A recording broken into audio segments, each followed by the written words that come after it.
محمد بن عبد الله وعلى آله وأصحابه التابعين إلى يوم الدين. أما بعد،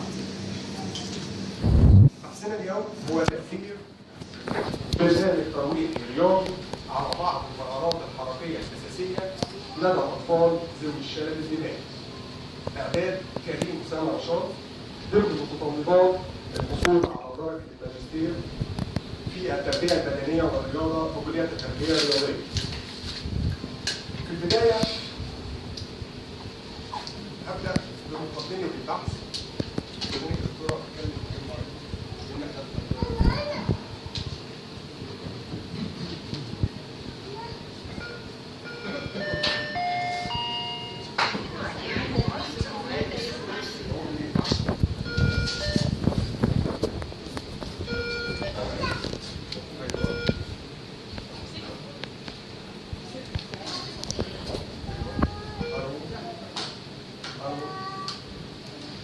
مقدمة البحث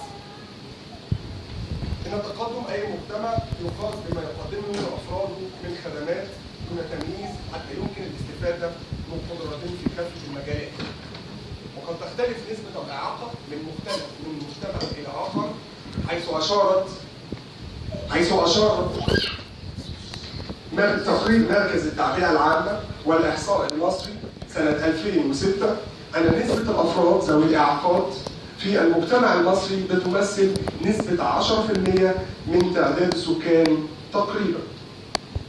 وتعتبر هذه النسبة ليست بقليلة ولا يمكن تجاهلها، إذ إنها تمثل شريحة من المجتمع المصري لديهم قدرات يمكن استثمارها، الأمر الذي يتطلب إتاحة الفرصة لهم بالمشاركة في الأنشطة المجتمعية والإنتاجية كغيرهم من أفراد المجتمع. تؤدي الإعاقات بأنواعها المختلفة سواء الحركية أو الذهنية أو الحسية أو غيرها إلى ظهور بعض القصور في القدرات المختلفة لدى الفرد، الأمر الذي ينعكس على قدرة الفرد على القيام بالأدوار والأنشطة المختلفة سواء على المستوى الشخصي أو المستوى المجتمعي، مما يوضح أهمية توفير برامج تنموية وتأهيلية لهؤلاء الأفراد من ذوي الإعاقة لتنمية قدراتهم واستثمارها داخل المجتمع. ومن هنا نبدأ مشكلة البحث. مشكلة البحث بتبدأ بأن احنا نقدر نقول أن الشلل الدماغي أحد الإعاقات الحركية التي تكون نتيجة لإصابة في المخ أثناء فترة الحمل أو أثناء الولادة أو بعد الولادة، والتي تؤثر بدورها على الجهاز العصبي المركزي في مرحلة الطفولة المبكرة. فالإصابة تؤدي إلى ضمور في بعض الخلايا المخية، مما تؤدي إلى قصور في القدرة على التحكم في مجموعة من العضلات التي ينتج عنها ضعف في القدرة الحركية للطفل، التي تتباين حدة تأثيرها وفقا لحجم الإصابة الدماغية، فقد تكون بسيطة أو متوسطة أو شديدة، حيث يمكن أن يصيب الشلل الجسم كله أو قد يصيب جانب واحد من الجسم أو يصيب الأذرع أكثر من الأرجل أو الطرف السفلي أكثر من الطرف العلوي، مما يؤثر على التحكم الحركي لهؤلاء الأطفال من ذوي الشلل الدماغي. وبالتالي يؤثر ذلك على محدودية القدرة على أداء المهارات الحركية الأساسية كالمشي والجري والوزن وغيرها من المهارات الحركية التي تؤدي بدورها إلى ضعف في القدرة على التوافق العصبي العضلي ما بين أجزاء الجسم، حيث يصعب على هؤلاء الأطفال أن يسيروا في خطوط مستقيمة. الصعوبة التالية ألا وهي التحكم أيضا في السيطرة على العضلات، مما يدفع الباحث إلى إجراء تلك الدراسة. تلك الدراسة تهدف فيها تصميم وتنفيذ برنامج ترويحي والتعرف على تأثيره على بعض المهارات الحركية الأساسية لدى الأطفال ذوي الشلل الدماغي من سن 6 سنوات حتى سن 12، والتي تتمثل في بعض الحركات والمهارات الانتقالية كالمشي والجري والوزن، وبعض الحركات المعالجة والتناول كالرمي واللأف والركل. إجراءات البحث. منهج البحث استخدم الباحث المنهج التجريبي بتصميم المجموعة الواحدة ذي القياسين القبلي والبعدي، يتمثل مجتمع العينة في مجتمع البحث في الأطفال ذوي الشلل الدماغي ممن تتراوح أعمارهم ما بين من 6 ل 12 سنة، الملتحقين بالمرحلة الابتدائية والتي اشتملت على 10 أطفال من ذوي الشلل الدماغي بواقع 7 من الأفراد بنين و3 بنات ممن تتراوح أعمارهم من 6 ل 12 سنة، الملتحقين بمركز الرعاية الأطفال بجمعية الرعاية المتكاملة، ولقد تم اختيارهم بالطريقة العمدية. مجتمع عائلة البعث كان ليه شروط واختيارات. كان من أهم الشروط إن يكون الطفل مصنف وفق تقسيم الطبي اللي ذكرته وأكدته المنظمة العالمية للرياضة والترويح للشلل الدماغي. التقسيم ده والتصنيف ده كان تبع للقدرات الوظيفية للفئات المحددة ذكرها الفئة الخامسة والسادسة والسابعة والثامنة، وهي بتعبر عن الدرجة البسيطة من الإعاقات الحركية الناتجة عن الشلل الدماغي. 2. ألا يكون لدى الطفل ذوي الشلل الدماغي إعاقات أخرى مصاحبة للإعاقة الحركية زي الإعاقات الذهنية وغيرها. 3. ألا يخضع الطفل لأي برنامج حركي آخر خلال فترة تطبيق البرنامج. 4. موافقة ولي الأمر على مشاركة الطفل في البرنامج. أدوات جمع البيانات. استخدم الباحث الأدوات التالية لجمع البيانات.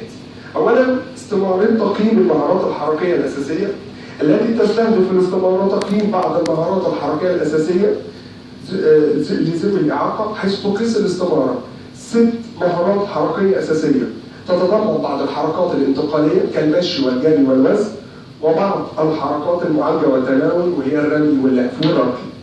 يعتمد القياس في هذه الاستمرار على قياس طريقة الأداء الحركي للمهارة المختارة، حيث يعتمد القياس في هذه الاستمارة على وصف الأداء. وصف الأداء من خلال محكات تقيمها، وهما 3 محكات للتقييم. يستطيع ويحصل فيها الطفل على درجتين، يستطيع مساعدة يحصل فيها الطفل على درجة واحدة، لا يستطيع يحصل فيها على 0. من ضمن أدوات جمع البيانات أيضا البرنامج المقترح. هدف البرنامج المقترح تنمية بعض المهارات الحركية الأساسية المتمثلة في الحركات الانتقالية كالمشي والجري والوزن، ومهارات المعالجة والتناول كالرمي والركض واللف للأطفال من ذوي الشلل الدماغي من سن 6 ل 12 سنة.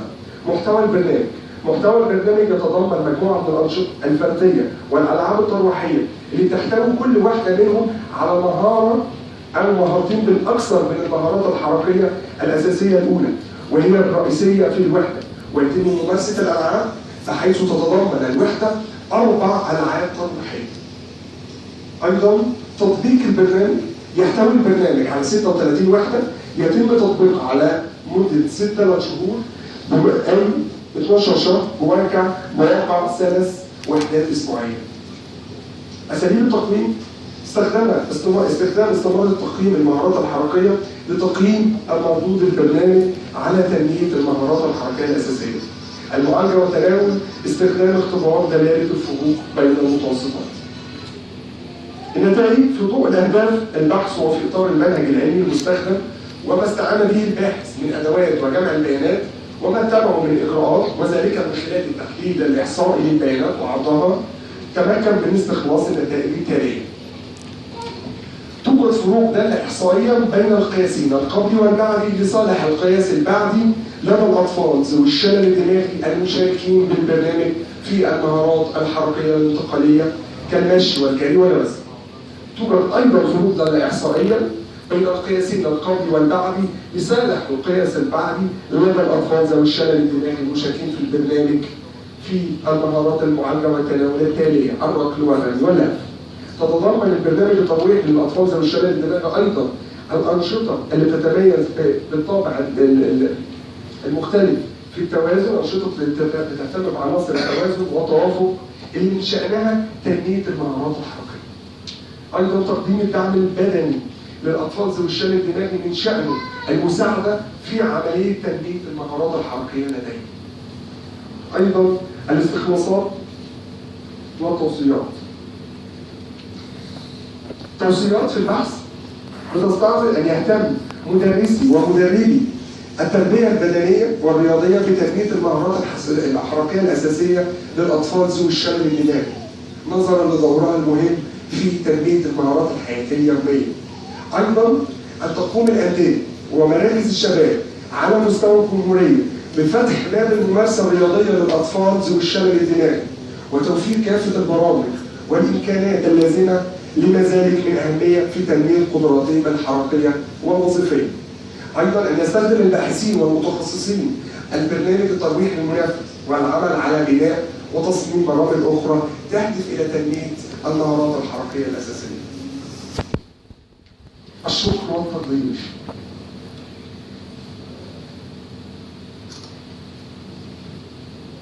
الحمد لله على فضله ونعمه وكرمه وإحسانه الذي علمنا ما لم نكن نعلم. الحمد لله رب العالمين والصلاة على نبينا الصادق الأمين محمد بن عبد الله وعلى آله وأصحابه والتابعين بإحسان إلى يوم الدين. أما بعد فلي كلمات لابد من أن أذكرها في هذا المقام اعترافا بالفضل لأصحابه فلولا جهدهم وصبرهم.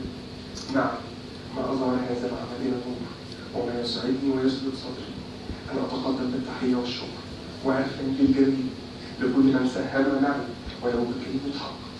أتقدم بما أعرفه من كلمات الشكر والتقدير إلى معلمي الجليل الأستاذ الدكتور أشرف عيد مرعي أستاذ ورئيس قسم التربية الرياضية المعدلة وكلية التربية الرياضية بنين بالهرم.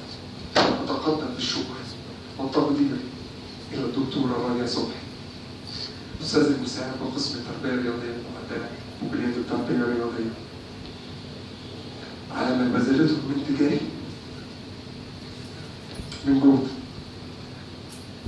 أنا مش قادر طبعا يعني مع دكتور رانيا أنا ما بقدرش الكلمات اللي بتحمل نوع من الرسمية ما بقدرش نفسي أتكلم. يعني أنا بشكرك وجزاك الله خير بجد لأنك حضرتك ساعدتينا. لازم الناس دي كلها تعرف قد إيه حضرتك ساعدتيني في البحث وصبرت عليها كتير كتير كتير. البحث اللي هو حضرتك بعد ربنا ما كانش هيطلع وبالتالي أنا بشكرك قدام الجميع. أي حاجة أنا أقول لحضرتك قدام الناس حضرتك في البحث. وأتقدم بخالص الشكر والتقدير إلى الأستاذة الدكتورة ليلى عبد العزيز زهران الأستاذة التي سعت وجهدت واجتهدت في أن توصل إلى يوم السبت الواحد 10/5 في مناقشة البحث. بشكر حضرتك كتير جدا وأستاذتي الدكتورة أمل جميل اللي فعلا هي مجال دلوقتي لسه في مرحلة البكالوريوس وبالتالي أنا بشرف بحضورها وبشرف بإن هي بتناقشني وهتسري البحث بالإضافات والمناقشة السرية اللي أنا هقدر أستفيد بيها والأطفال بعد كده يقدروا يستفيدوا بيها من خلال تنفيذ البرنامج.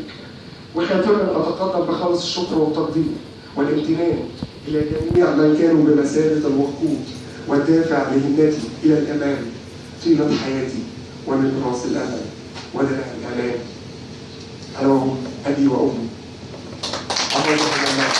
تعالوا الله عز وجل أن يكون في عمرهم. وأتقدم بخالص الشكر إلى إخواني وأخواتي وجميع أفراد عائلتي اللي مشرفيني النهارده لوقوفهم بجواري في يوم زي ده. بشكركم كتير جدا وأنا آسف على